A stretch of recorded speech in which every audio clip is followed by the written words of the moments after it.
327, episode 61 Gigantomachia 7. Lee Sukyung. Yo Jong-hyuk ada di sana. Gambar yang mengikuti adalah leher tuannya ditusuk. Tubuh tak bernyawa jatuh ke tanah. Petik 2. Aku tidak berharap mendapatkan bantuanmu.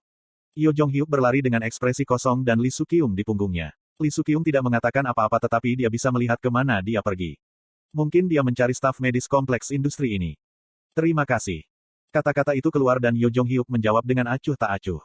Jangan katakan apapun yang tidak ada di hatimu. Saya tahu Anda tidak menyukai saya. Petik 2.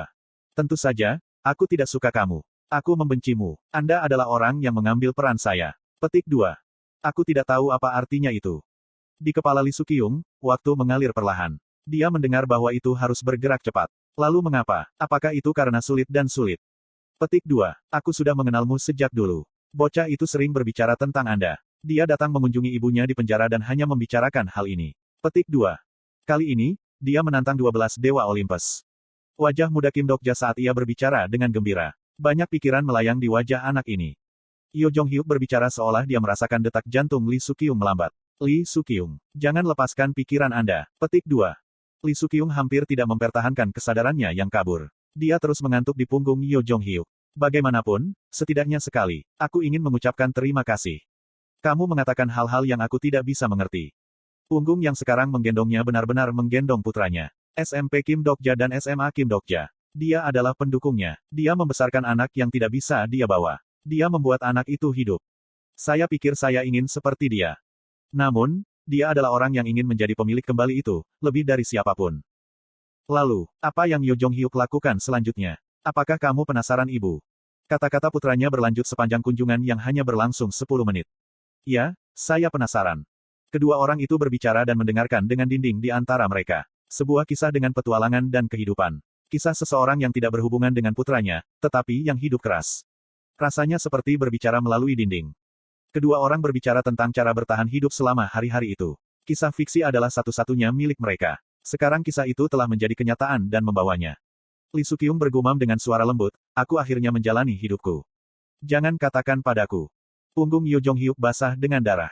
Kulit Lee Sukyung secara bertahap memudar. Masih ada percikan probabilitas di sekitarnya. Dalam dagingnya yang rusak, cerita yang dia kumpulkan menguap. Untuk menyembunyikannya, Lee Sukyung dengan sengaja bertanya tentang hal-hal yang dia tahu. Di mana orang tuamu? Saya diberitahu bahwa mereka meninggal karena kecelakaan. Kamu tidak terdengar sedih. Aku tidak bisa berduka atas apa yang tidak bisa aku ingat. Lee Sukyung tahu. Dia tidak ingat karena itu tidak ada dalam novel aslinya. Segala sesuatu tentang Yo Jong-hyuk hanyalah pengaturan karakter. Sejak awal, orang tua Yo Jong-hyuk tidak ada. Lee Sukyung ragu-ragu sejenak. Ya, manusia seperti ini. Apakah Anda pikir saya ingat semua masa kecil saya? Petik 2. Petik 2. Apakah itu kehilangan ingatan? Semua orang kehilangan ingatan. Sedikit demi sedikit, kita akan melupakan ingatan kita dan suatu hari, kita akan melupakan segalanya. Petik 2. Lee Sukyung tahu bahwa kata-katanya tidak akan mencapai Yo Jong-hyuk. Seorang regresi yang telah hidup 3 putaran. Untuk seorang pria abadi yang akan hidup dalam jumlah waktu yang tidak diketahui di masa depan, kata-katanya akan lebih ringan daripada berat debu.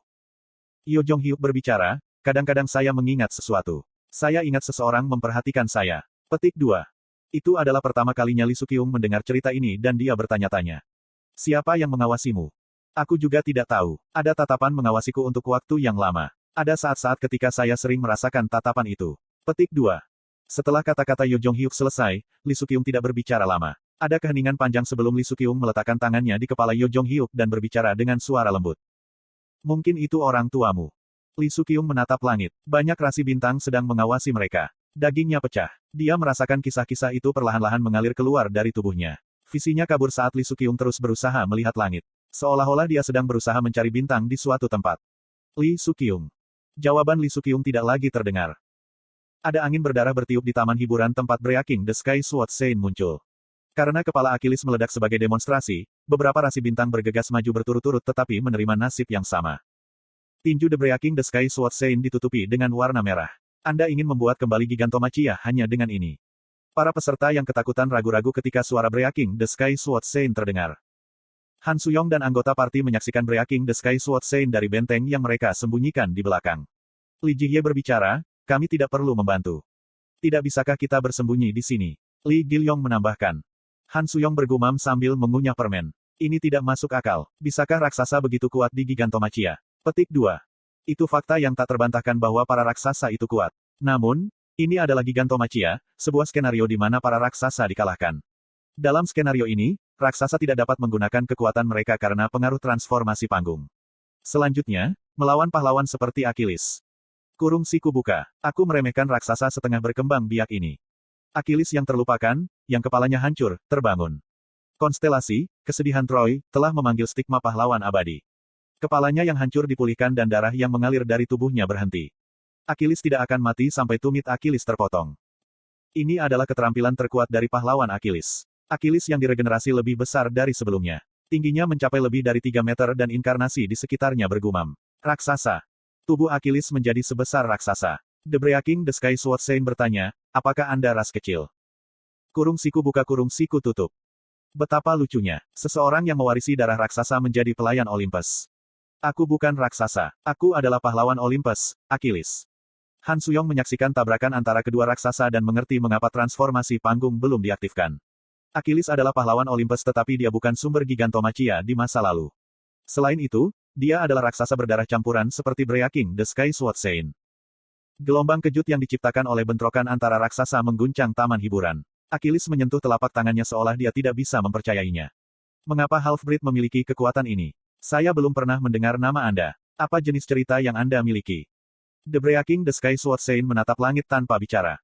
Darah jarak saya dikatakan dikebiri oleh langit. Dia transenden. Tidak seperti rasi bintang lainnya, ia hanya memiliki beberapa cerita karena ia mengejar kekuatan tertinggi.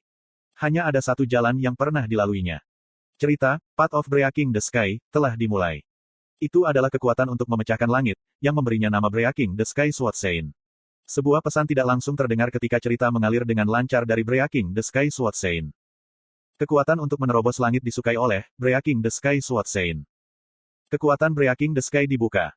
Achilles heran dengan pesan itu. Raksasa yang memecahkan langit. Jangan bilang. The Breaking the Sky Sword Saint membuka mulutnya. Kamu akan memiliki nasib yang sama. Ada aura mengerikan yang mengalir dari tubuh Breaking the Sky Sword Saint. Itu terjadi saat inkarnasi yang goyah melangkah mundur. Suara klakson besar terdengar dari suatu tempat. Nebula, Olympus dalam ayunan penuh. Di kejauhan, sebuah kapal datang dari laut. Itu adalah Argo. Kisah raksasa, persekutuan pahlawan, telah dimulai. Inkarnasi menemukan sebuah kapal raksasa bergerak melintasi air dan menjerit. Itu karena mereka tahu siapa yang mengendarai kapal. Pahlawan. Para pahlawan sejati akan datang. Petik 2. Rasi bintang Gigantomachia. Pahlawan nyata yang bertarung di Gigantomachia, tidak seperti Achilles, akan datang. Ada juga rasi bintang yang terbang di langit. Konstelasi kelas narasi Olympus. Itu adalah kekuatan yang tidak sebanding dengan Achilles. Aliran bintang telah mengumumkan pembukaan panggung baru. Akhirnya, transformasi panggung akan dimulai. Momentum Breaking the Sky Sword Saint mulai meningkat tajam. Achilles mendapatkan kembali keberaniannya dan menertawakan Breaking the Sky Sword Saint. Hahaha, raksasa muda, Anda tidak tahu bencana yang Anda bawa. Kamu. Namun, dia tidak bisa menyelesaikan kata-katanya. Itu karena seseorang muncul dari portal lain dan menghancurkan kepalanya. Achilles jatuh ke tanah setelah kepalanya pecah 2 kali berturut-turut. Pria itu menjatuhkan Achilles dan tidak ragu untuk memotong tumitnya. Rasi, kesedihan Troy, telah mati dalam kesakitan. Tubuh raksasa Achilles tersebar. Han Suyong tertawa ketika dia melihat mantel putih berhembus angin. Sial, kamu seharusnya datang lebih cepat. Kim Dokja telah kembali dari dunia bawah. Kim Dokja menghela nafas ringan dan memandangi anggota partai. Perusahaan Kim Dokja, apakah kamu siap? Kung, kung, kung, kung. Langkah kaki terdengar dari suatu tempat. Terdengar auman memekakkan telinga dari tanah saat gunung yang tak terhitung jumlahnya muncul di langit. Gunung-gunung raksasa muncul dan menghancurkan taman hiburan. Di tepi gunung, Kim Dokja menyatakan, sekarang, mari kita mulai Gigantomachia yang asli. TL, Rainbow Turtle.